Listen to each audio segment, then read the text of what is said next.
estarmos de novo aqui neste lugar, em que Deus nos reuniu, para que nós pudéssemos adorar ao nosso Deus juntos. Nós poderíamos estar em vários lugares ou em outras comunidades, mas eu tenho uma alegria de sair da minha casa e vir até aqui nesse lugar para adorar com a Kessia, com a Keila, com o Henrique. E isso é uma alegria para o meu coração, saber que nós temos pessoas tão queridas que adoram a Deus juntos, E eu quero começar o nosso culto de hoje te fazendo uma pergunta que tem a ver com o tema do que nós vamos trabalhar hoje. E a pergunta é: o que é que Deus realmente quer de nós? Será que nós nos dirigimos até aqui só para encontrar pessoas que nós gostamos? Só pessoas que falam coisas que nós gostamos, Será que nós estamos aqui só pela amizade, O que será que Deus quer realmente de nós? Eu creio que tudo que acontece neste mundo acontece pela provisão de Deus. Então, se Ele nos trouxe até aqui, porque a Bíblia diz que o próprio Espírito Santo ele nos incomoda a adorá-lo, a sair da nossa zona de conforto para adorá-lo. Então, o que é que Deus realmente quer de nós? Será que Ele quer só que nós cantemos e levantemos as mãos e cantemos com alegria? Ou será que Ele quer alguma coisa mais profunda? Qual é o nosso relacionamento com Deus hoje? Será que nosso relacionamento é mais profundo? Será que nosso relacionamento ainda não é tão íntimo? E eu quero começar o culto fazer uma leitura de um salmo que eu gosto muito, que é o Salmo 139. Nós vamos ler só os dois últimos versículos do Salmo 139, que foi escrito por quem? Por Davi. E quando Davi escreve esse salmo, Davi vai reconhecer algo que ele aprendeu bem jovenzinho. Ele vai reconhecer que Deus é onipotente, tem todo o poder. Ele vai reconhecer que Deus é onipresente, está em todo lugar. Ele vai reconhecer que Deus é onisciente, sabe de todas as coisas. E depois de reconhecer isso tudo, ele vai dizer lá no Salmo 139, versículo 23. Abre lá a sua Bíblia, no Salmo 139, e o verso 23. Olá, bem-vindos. Bem-vinda, Lívia. O Salmo 139, versículo 23 diz: sonda-me, ó Deus, e conhece o meu coração. Prova-me e conhece os meus pensamentos. Vê se há em mim algum caminho mau e guia-me pelo caminho eterno. Davi, quando escreve isso, ele já tinha tido uma experiência com Deus, lá quando ele foi escolhido, lá quando Samuel foi escolher quem seria o próximo rei. Ele já aprendeu que Deus, ele vê o coração e não é a parte externa. E quando ele percebeu que Deus, ele vê o nosso coração, ele percebeu que ele não podia se esconder de Deus. Que ele não podia simplesmente dar sorrisos quando Deus sabe, conhece aquilo que está dentro dele. Deus conhece o nosso coração, conhece os nossos pensamentos, conhece as nossas lutas, conhece aquilo que ninguém mais conhece. Então, nessa manhã, eu quero te convidar a fazer como salmista.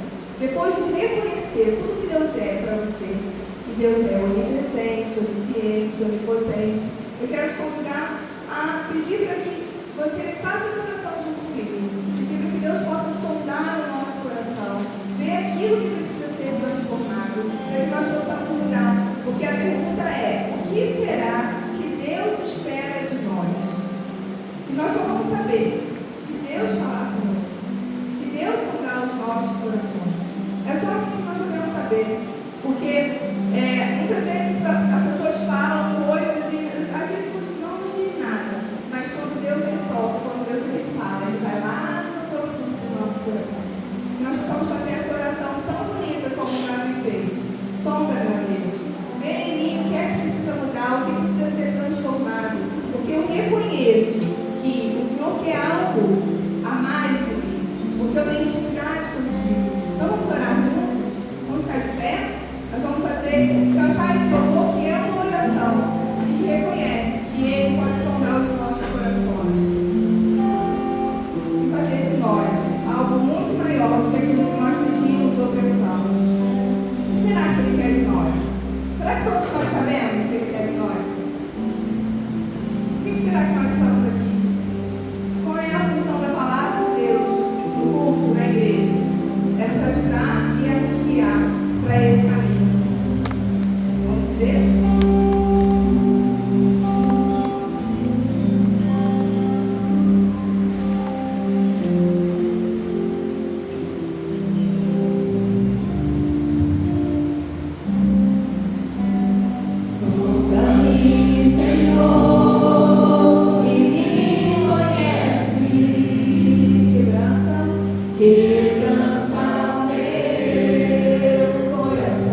E por isso que nós abrimos o nosso coração e pedimos que o Senhor possa sondar a cada um de nós, para que o Teu Espírito Santo possa quebrantar e fazer aquilo que é preciso em cada um aqui neste lugar.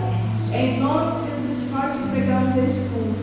É em nome de Jesus que nós te entregamos a nossa vida, que precisa ser transformada.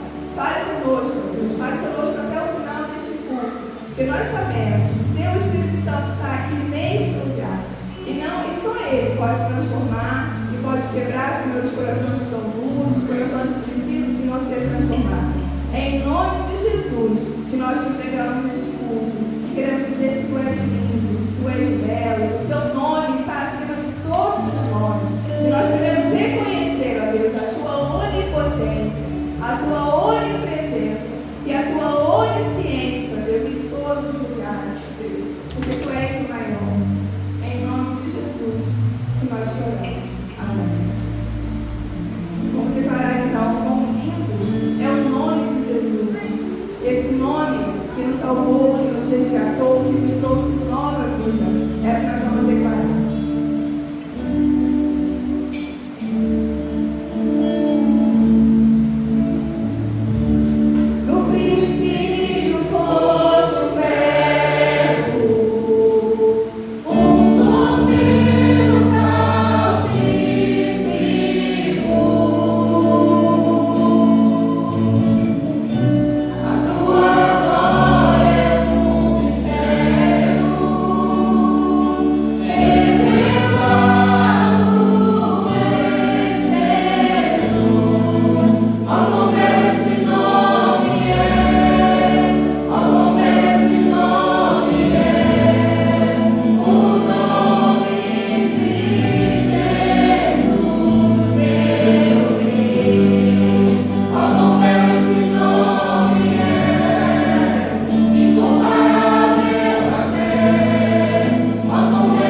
filhos como servos.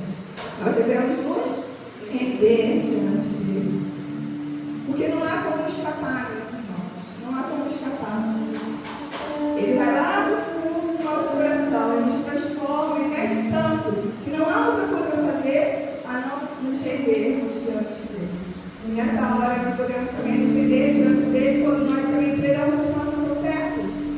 Nos render diante dele é muito mais do que um ato físico, né? Quando os reis antigamente passavam, como é que nós demonstrávamos que nós tínhamos respeito por ele? Nós nos curvávamos, as pessoas se curvavam, né? Mas para Deus é muito mais do que um ato físico, é um ato que tem que vir lá de dentro do coração, né? E essa canção tem uma estrofe muito forte que diz: a minha vida eu te dou. Mas quando nós falamos eu te dou a minha vida, a gente tem que entregar a nossa vida por completo. Porque quantas vezes nós entregamos só parte da nossa vida, só aquilo que, olha Deus, eu te entrego o meu filho, eu te entrego o meu trabalho, eu te entrego, mas tem parte que deixa que eu resolvo. Não é isso que Deus espera de nós. Deus espera que nós nos entreguemos realmente, de coração, e toda a nossa vida a Ele. Então vamos cantar, vamos ofertar, vamos entregar a Deus aquilo que o Senhor colocou no nosso coração para trazer a Ele nesta manhã.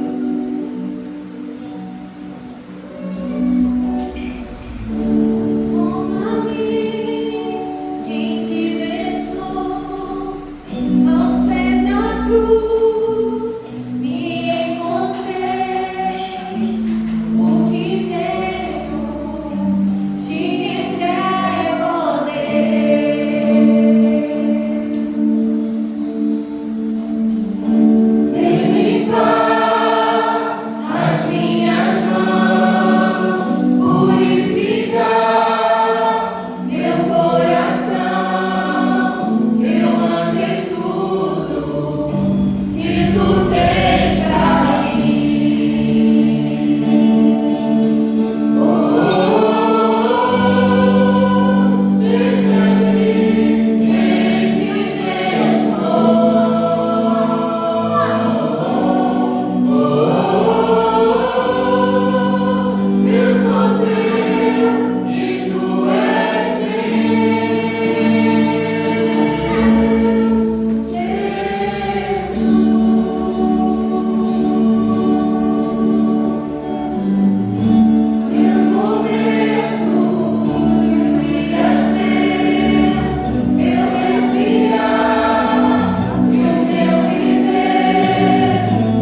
lugar nas nossas vidas.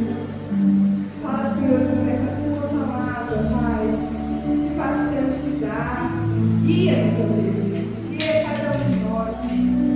Que a tua palavra agora possa entrar, Senhor, e preencher tudo aquilo que precisa ser preenchido, tampa todos os vazios. Abençoa, Senhor, a Kécia, ó Deus, que hoje disse para ti que está rendido a ti. Se colocou à disposição para que tu possa usá-la, Deus. É a tua serva. Nós sabemos, ó Pai, que é tu que capacita todos nós, porque pelas nossas forças nós não poderíamos fazer nada neste lugar. Mas nós cremos, ó Pai, que nós não somos apenas um grupo reunido, nós somos um grupo reunido, nós somos a Igreja de Cristo, aquela que tem o Espírito Santo presente. O Espírito Santo, ele não fica aqui neste lugar quando nós saímos, ele nos acompanha. E que esse Espírito Santo, através da tua palavra, possa nos revelar a cada dia o que precisamos fazer para estarmos rendidos realmente diante de ti. Não apenas com o nosso corpo físico, não apenas com as nossas mãos, não apenas com as nossas vozes, não apenas, Senhor, com a parte exterior, mas lá, Senhor, no fundo do nosso coração, que nós possamos aprender e que o Senhor possa revelar a cada um de nós como que nós devemos viver quando estamos rendidos a ti. O que Deus espera de cada um de nós é o que nós queremos saber nesta manhã. Em nome de Jesus. Obrigado por essas ofertas. Obrigado por aqueles, Senhor, que hoje tiveram a alegria de poder contribuir com a tua casa, Deus. Muito obrigado por esse privilégio, Deus, de poder contribuir com a tua obra neste lugar. Em nome de Jesus, que nós entregamos este culto, este louvor, essas pessoas. Amém. Como você não sabe, o nosso pastor está a viajar e ele deixou muito bem entregue a parte tão importante do culto, que é a palavra, a alguns irmãos que têm se colocado à disposição para fazer isso. E hoje a Kécia tem essa responsabilidade e que Deus abençoe e que ela possa ser instrumento de Deus nas nossas vidas. Obrigada, Kécia. Bom dia, gente. Bom, para mim, apesar do nervosismo, é um privilégio. É um privilégio falar do amor de Deus. É um privilégio falar daquilo que Deus faz, daquilo que Deus pode transformar na nossa vida. Essas últimas semanas, a gente tem falado sobre os profetas menores. E hoje eu fiquei na incumbência de falar sobre o profeta Miqueias, sobre o livro de Miqueias. E é um livro que eu não conhecia tão a fundo, mas é um livro que falou verdadeiramente comigo. E eu creio que vai falar com você também nesta manhã. E a que a Miriam falou no início, o que será que realmente Deus quer de nós? Será que Deus quer que nós fiquemos aqui, vimos por aos domingos, né? Mas será que é só isso? Será que as nossas vidas têm andado de acordo com aquilo que Deus quer de nós? Eu queria que os irmãos ficassem de pé. Eu queria iniciar a palavra com uma oração.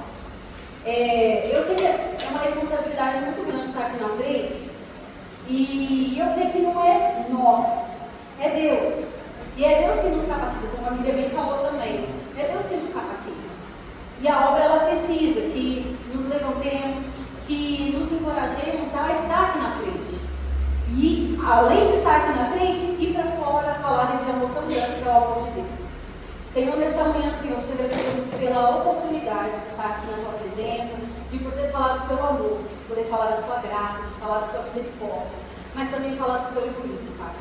Que nós possamos abrir os nossos corações, abrir a nossa mente diante de ti, para que tudo aquilo que o Senhor tenha para falar, que nós possamos entender e colocar em prática ao longo dos nossos dias. Pai, fique conosco, nos abençoe, Senhor, é o que eu te peço, não por mérito nosso, mas pelo teu amor, que mesmo que não merecemos, ele nos acompanha dia após dia.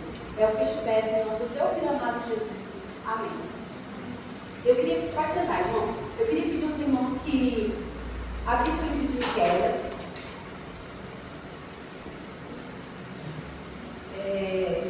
Miqueias capítulo 6.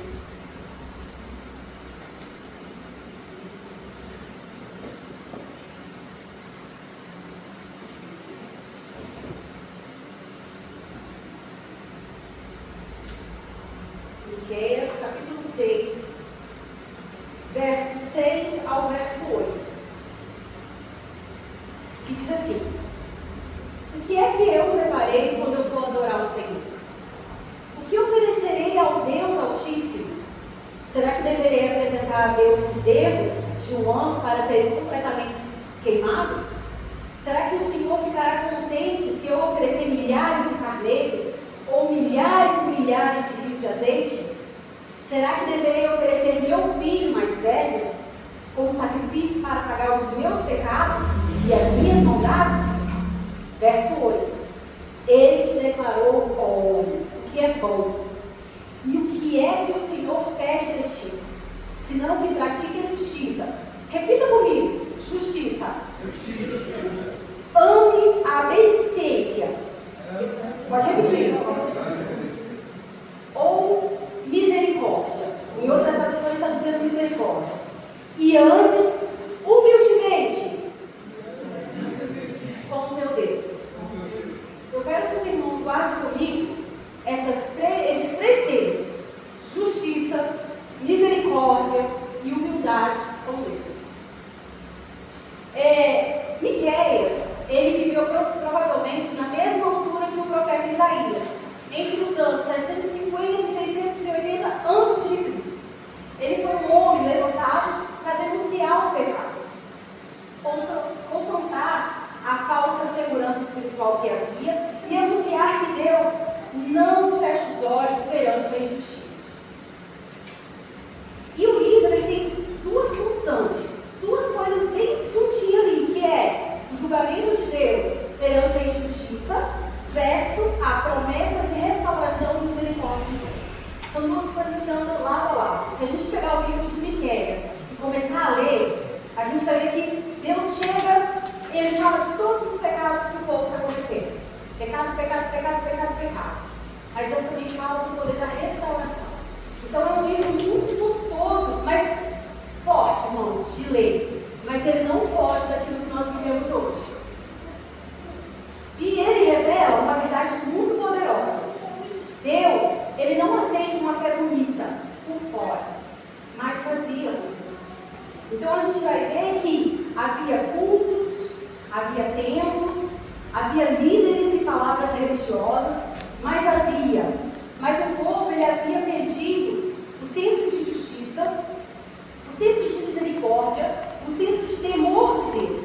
E Miqueias ele se levanta em um período de crise, que era uma crise muito grande, espiritual, social e política. E nessa altura, o reino estava dividido em dois reinos. O reino do sul, que era o reino de Judá, a capital ficava em Jerusalém, e o reino do norte, que era Israel, a capital ficava em Samaria. E o ambiente era esse, um ambiente muito pesado.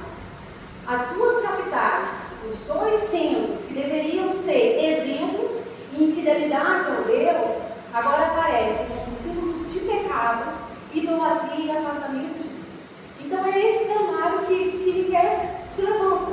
Então havia vários problemas. Um dos problemas era que havia um povo, os assírios, que eles estavam crescendo potencialmente, só que era um povo cruel.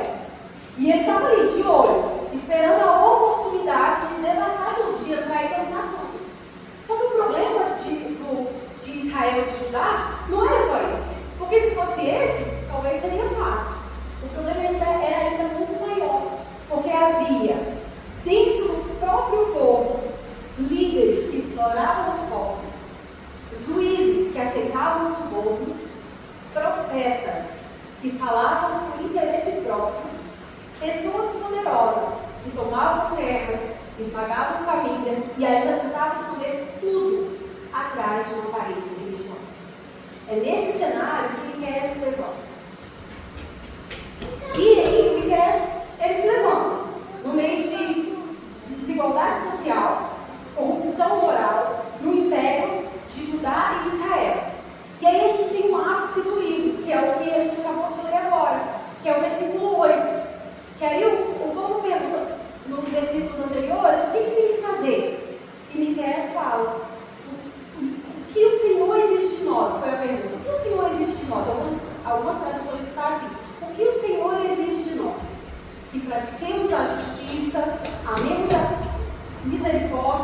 andemos humildemente com Deus. E aí a gente tem um objetivo no livro de Miqueias. Aquilo que ele queria mostrar para o povo de Israel estudar, mas que ele quer mostrar para a gente. O que realmente Deus quer de nós? Será que hoje a vida que estamos vivendo está seguindo a vontade de Deus? Será que a gente está seguindo esses princípios? Atualmente nós vivemos em um mundo em que a sociedade exige o quê? Sucesso. As pessoas ao nosso redor exigem que nós tenhamos sucesso. Porque se a gente não tem sucesso, tem alguma coisa errada. A rotina nossa exige o quê? Tempo. A gente vive uma rotina que não há tempo. E às vezes achamos que a religião exige rituais complexos, sacrifícios exaustivos, ou uma perfeição inalcançável. Naquele tempo não era diferente. O povo de Israel também estava confuso. Eu imagino que também havia pessoas que ficavam meio sem saber o que fazer diante de tudo isso, diante de corrupção, diante de tanta maldade. Havia pessoas que ficavam, como é que eu vou adorar? Eu não sei por onde começar. Mas nos versículos anteriores, eles perguntam isso para Deus. Perguntam, mas como eu vou adorar a Deus? É sacrifício, por meio de sacrifício, por meio de rios e rios de azeite? A resposta de Deus é uma resposta simples e direta. E ele vai mesmo direto ao ponto. Deus ele não quer o nosso ritualismo, os nossos sacrifícios vazios. Ele quer o nosso coração transformado na prática da justiça, da misericórdia e da humildade, segundo ele. E aí, revela-se 3 atitudes fundamentais. E é essas atitudes que hoje eu vou falar sobre elas. E eu queria te convidar a prestar atenção nisso para saber se realmente nós estamos vivendo com essas 3 atitudes nas nossas vidas. A primeira prática, a primeira atitude é a justiça. A justiça, Deus ele não nos pede apenas para que a gente goste da justiça. Se você ler o versículo, e algumas traduções falam, ele peça que a gente pratique a justiça. Pratique a justiça, não é gostar. Aqui não é um pedido, é pratique a justiça. Isso significa que a nossa fé, ela precisa ser visível nas nossas escolhas diárias. A partir do momento que a gente levanta da nossa cama, até o momento que a gente vai deitar, a gente precisa praticar essa justiça. E praticar a justiça é ser honesto quando ninguém está vendo. Praticar a justiça é um valor justo do serviço, do trabalho da pessoa que te oferece. É não tirar vantagens de pessoas ou de situações alheias. É defender aqueles que não podem se defender sozinhos. A primeira exigência de Deus não é um sentimento, é uma ação, é uma atitude. E a Bíblia, ela está cheia de versos, eu poderia ter colocado aqui muitos e muitos versículos sobre justiça, mas eu escolhi alguns. Primeiro Provérbios, capítulo 21, verso 3, diz assim: fazer o que é justo e certo é mais aceitável ao Senhor do que oferecer sacrifícios. A Bíblia também associa diretamente a prática de justiça à defesa daqueles que não podem ter voz na sociedade. Salmo 82, verso 3 e 4 diz assim: garanta os direitos dos fracos e dos órfãos, façam justiça aos oprimidos e aos necessitados, resgate os fracos e os pobres, livra-nos das mãos dos ímpios. A justiça, ela se manifesta na honestidade do nosso trabalho, ela se manifesta nas nossas decisões diárias. Salmo 15, verso 1 e 2 diz assim: Senhor, quem habitará no teu tabernáculo? Quem morará no teu santo monte? Aquele que anda em integridade e pratica a justiça e fala a verdade no seu coração. Esse habitará no santo monte. Deuteronômio, capítulo 16, verso 20. Siga a justiça e somente a justiça, para que você viva e toma posse da terra que o Senhor, seu Deus, lhe dá.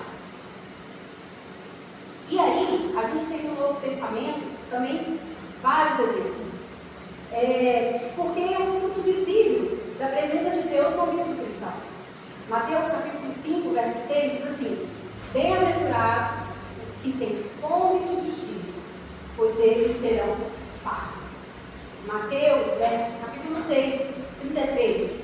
Busque, pois, em primeiro lugar o reino de Deus e a sua justiça, e todas essas coisas lhe serão acrescentadas. 1 João, capítulo 3, verso 7. Filhinhos, não deixe que ninguém nos engane. Aquele que pratica a justiça é justo, assim como Deus é justo. E aí, a gente tem diversos exemplos. E nessa manhã, a minha primeira pergunta: a gente tem vivido uma vida de justiça? Mas eu estou falando dessa justiça, a justiça que Deus requer de nós. A justiça é a fé revestida de integridade dia após dia. Será que a sua integridade está de acordo com a vontade de Deus?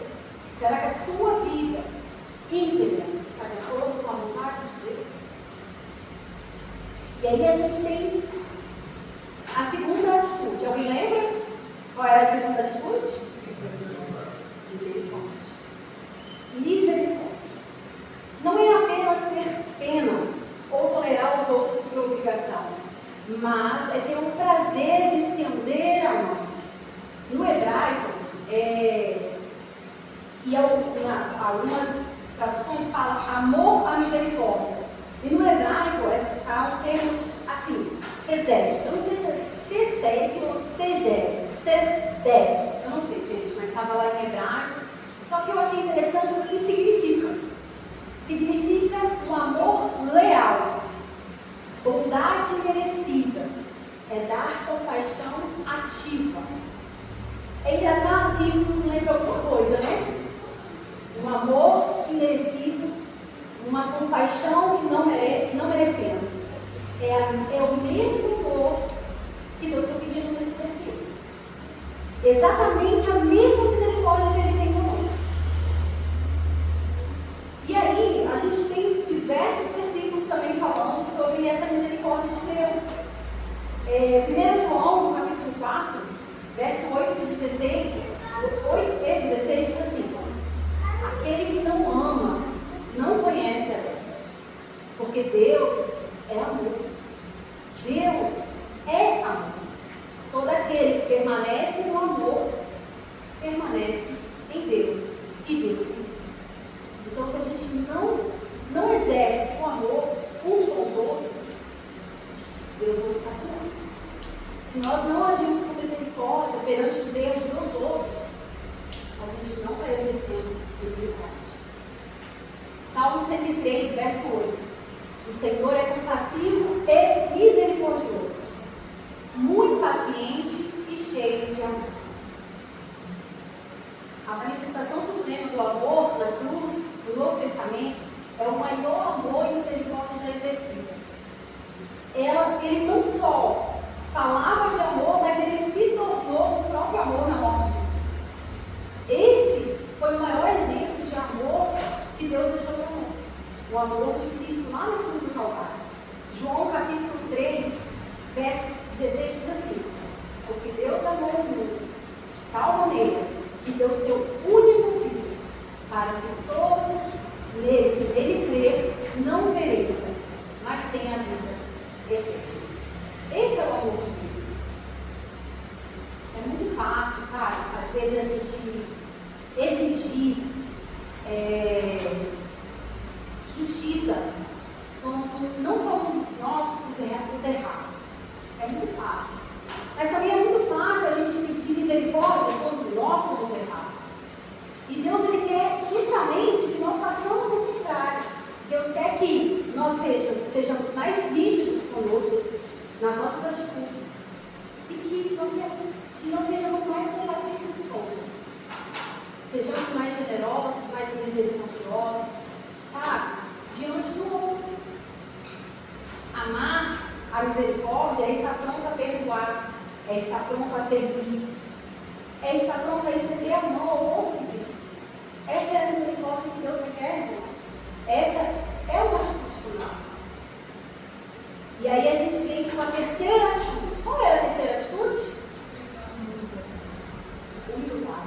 Andar com humildade com Deus. E essa é a mais importante de todas. Porque a partir do momento que você é humilde diante de Deus, Ele vai te capacitar para todas as outras. Essa é a mais importante. Então, andar com Deus pressupõe uma caminhada contínua. É ter intimidade, é esperar por uma direção. Mas essa caminhada, ela só é possível se nós formos humildes aos nossos erros. A pessoa que é humilde, ela tem um coração ensinado, ela está disposta a aprender, ela está disposta a reconhecer os seus erros. E muitas vezes, o orgulhoso, ele tenta andar de frente a Deus, na frente de Deus, querendo ditar as regras. O rebelde, ele anda atrás de Deus, arrastando os pés. Mas o coração humilde, ele anda lado a lado, ou melhor, Deus faz a habitação no coração dele. É esse o coração que Deus requer de nós. Porque nesse momento, Ele vai guiar ele a cada passo, a cada escolha, a cada atitude. Esse é o coração que Deus requer de nós. Então, não seremos justos e nem misericordiosos se não andarmos em humildade com Deus. A Bíblia, ela destaca diversos momentos em que a humildade foi tema importantíssimo e central.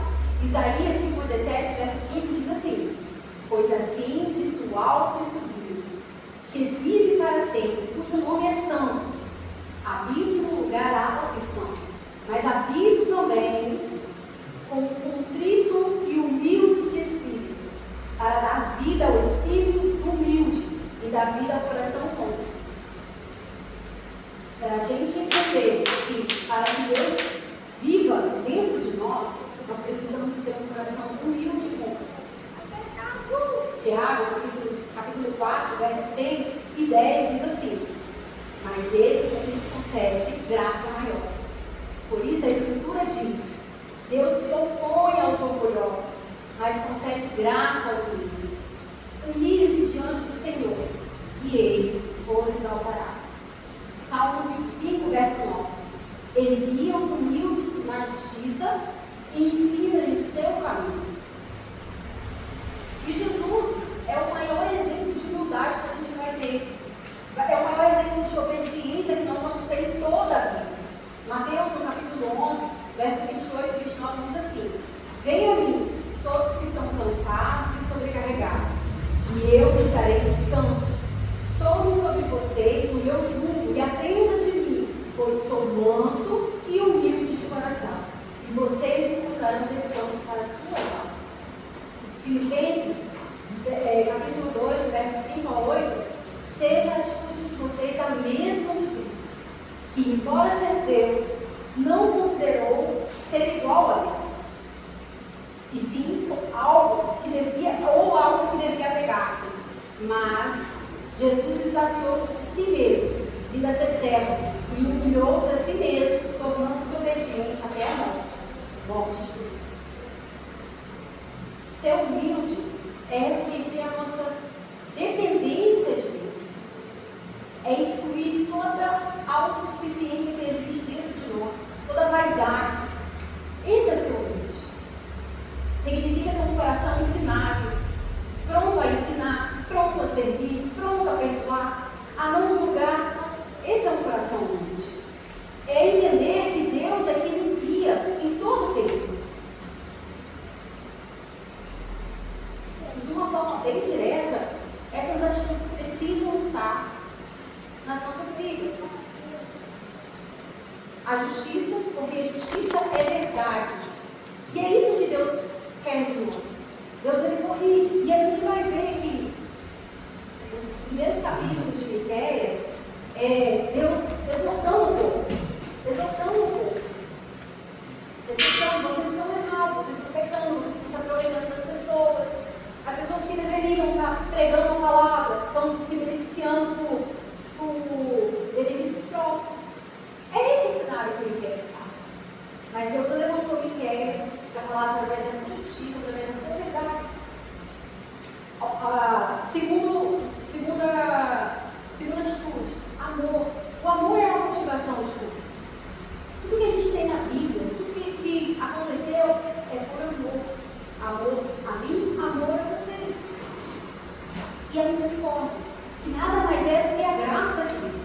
E essa mesma graça, essa mesma misericórdia que nós precisamos ter no nosso dia a dia, na nossa vida.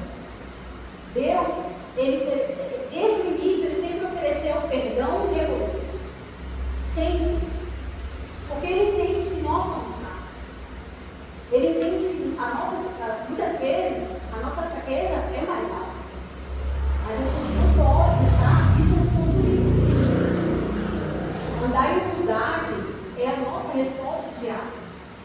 É reconhecer que precisamos de Deus no nosso dia a dia, com integridade, com compaixão, sem arrogância, sem acharmos que somos melhores do que os outros. Se eu pudesse simplificar tudo que eu falei em uma frase só, eu diria assim: a misericórdia e a justiça são o amor de Deus em ação. E a humildade é o nosso jeito de caminhar junto com Ele. A partir do momento que entendemos que servimos a um Deus justo, a um Deus misericordioso, nós entendemos também que precisamos ser humildes diante dele.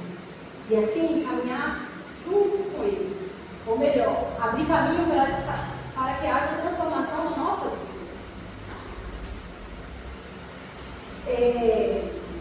Muitas vezes vivemos tempos difíceis, momentos difíceis, e achamos que estamos sempre errados. E eu não estou aqui sempre falar que nós erramos, que pecamos, não. Mas eu também estou aqui, e o livro de Miqueias vai falar isso, que o mesmo Deus que em quase todos os capítulos apontou o pecado de Israel, de Judá, é o mesmo Deus que lá no capítulo 7, no verso 19, vai dizer assim: lança todos os nossos pecados na profundeza do mar.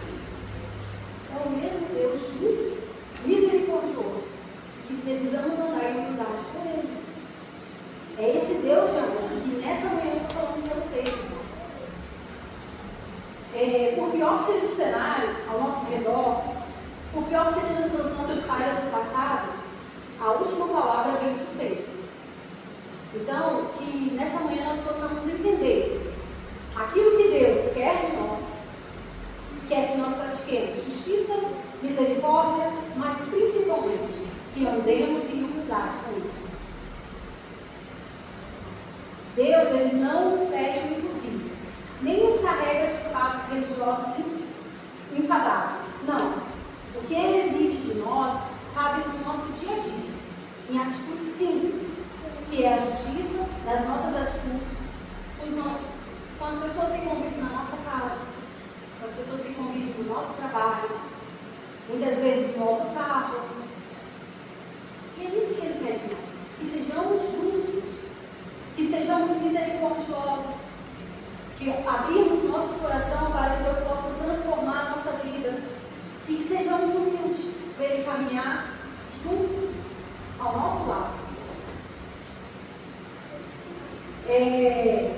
A minha oração nessa manhã é engraçado, porque eu fico muito nervosa. Olha, eu vou contar para vocês que eu tive um pouco de barriga, eu já tive. Eu fico muito nervosa. Mas quando eu pego o livro de Miqueias, eu vejo um Deus muito poderoso, mas eu também vejo um Deus justo. E é essa justiça que muitas vezes a gente não para para pensar e não nos preocupamos. Porque o mesmo Deus que entregou que se entregou lá na cruz por nós, é o mesmo Deus que vai abrir caminho para o povo assim entrar e devastar tudo, levar o povo cativo. Ele é um Deus justo. Então nós precisamos entendermos que não é só vir para a igreja, não é só estar aqui domingo a domingo, é sermos igreja fora daqui, é levar a palavra. Às vezes a gente não precisa abrir a boca para as pessoas verem que nós andemos em humildade com eles.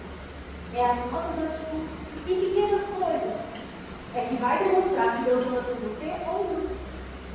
E é esse Deus que está aqui nesta manhã, que lá na cruz entregou o seu único filho, para que hoje nós possamos estar aqui e desfrutar da vida eterna que nos espera.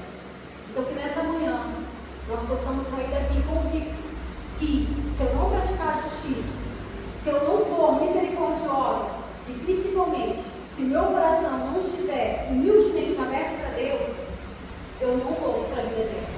Deus não está comigo.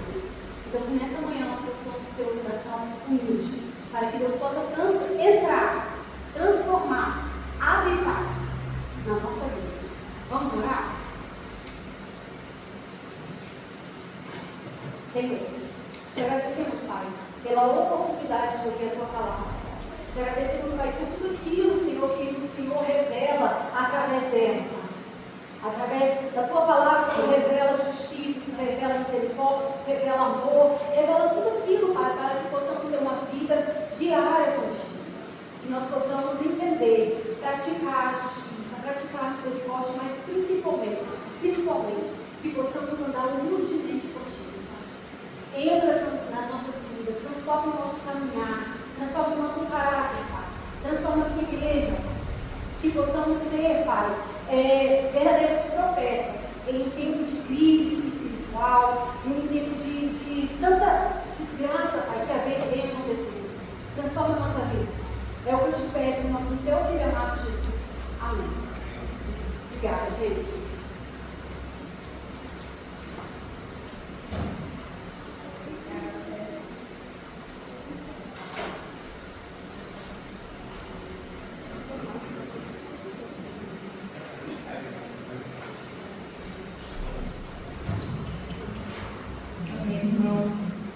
Obrigada, Kécia. É uma responsabilidade muito grande, mas Deus é misericordioso, né, para conosco. E eu quero terminar esse culto cantando esse louvor que nós cantamos antes da mensagem, porque eu creio que aqueles que se rendem a Deus, Deus é que faz o restante, né? O nosso passo, o que precisamos fazer é dar o primeiro passo. Ah, mas você já deu o primeiro passo. Ok, então vamos continuar a caminhar, porque é uma caminhada que nós fazemos com Cristo, né? Deus não é radical, muitas vezes não muda as coisas do dia para a noite, mas Ele vai mudando o nosso coração, a partir do momento que nós reconhecemos que precisamos nos render a cada dia. E se o nosso coração estiver rendido, nós vamos conseguir ser justos, vamos conseguir ser misericordiosos, vamos conseguir ser humildes, né? Que Deus nos abençoe. Que nós possamos partilhar essa palavra tão boa, tão maravilhosa que nós tivemos hoje com alguém. Quantas vezes nós temos a oportunidade de falar com alguém no nosso trabalho e coloca esse objetivo no seu coração. Eu quero partilhar o meu objetivo hoje com alguém que vai começar o meu caminho. Ou então peça a Deus para colocar alguém em seu caminho que precisa ouvir essa palavra. Eu tenho certeza que Deus também conta conosco para nós espalharmos isso que nós aprendemos aqui.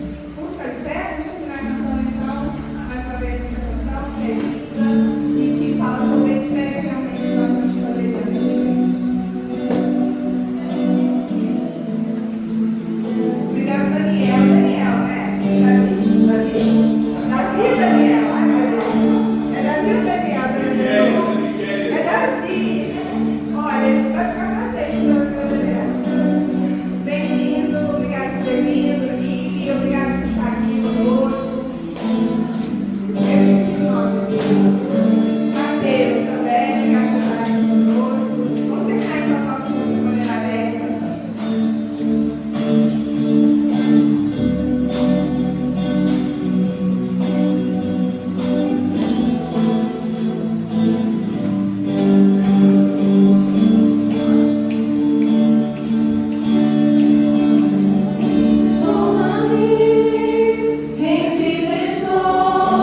misericordioso, que seja humilde.